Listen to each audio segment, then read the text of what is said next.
সংস্কৃতি অঙ্গন নিয়ে নতুন সরকারের কাছে স্পষ্ট ও জোরালো প্রত্যাশার কথা জানিয়েছেন দেশের খ্যাতিমান অভিনেত্রী ববিতা। টেলিভিশন, চলচ্চিত্র, সঙ্গীত ও নাট্যাঙ্গনের মানুষের দীর্ঘদিনের দাবি তুলে ধরে তিনি বলেছেন, শিল্প সংস্কৃতির ক্ষেত্রে প্রয়োজন স্বচ্ছ নীতি, স্বাধীন কর্মপরিবেশ এবং যোগ্যতার ভিত্তিতে মূল্যায়ন। ববিতা মনে করেন, একজন শিল্পীর সবচেয়ে বড় শক্তি দর্শকের ভালোবাসা।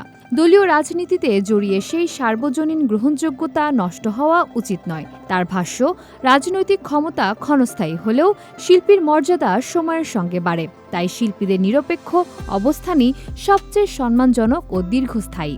নতুন সরকারের প্রতি আহ্বান জানিয়ে তিনি বলেন, শিল্পীদের রাজনৈতিক বলয়ে টেনে আনা থেকে বিরত থাকতে হবে। একই সঙ্গে শিল্পীদেরও ব্যক্তিগত সম্মান ও গ্রহণযোগ্যতা রক্ষায় রাজনীতি থেকে দূরে থাকা প্রয়োজন। চলচ্চিত্র শিল্পের অবকাঠামোগত উন্নয়নেও জোর দিয়েছেন তিনি। ববিতা বলেন, সারা দেশে আধুনিক ও মানসম্মত সিনেমা হল নির্মাণ কিংবা পুরনো হল পুনরুদ্ধারে কার্যকর উদ্যোগ নেওয়া জরুরি। সরকারি অনুদানে চলচ্চিত্র বাছাই প্রক্রিয়ায় স্বচ্ছতার বিষয়েও উদ্বেগ প্রকাশ করেছেন এই অভিনেত্রী। তার মতে, রাজনৈতিক বিবেচনা নয়, যোগ্য নির্মাতা ও শক্তিশালী গল্পকে অগ্রাধিকার দিয়ে অনুদান দেওয়া উচিত।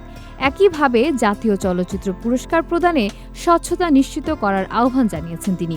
এতে প্রকৃত ও যোগ্য শিল্পীরা বঞ্চিত হন, যা শেষ পর্যন্ত দেশের শিল্প সংস্কৃতিকেই ক্ষতিগ্রস্ত করে।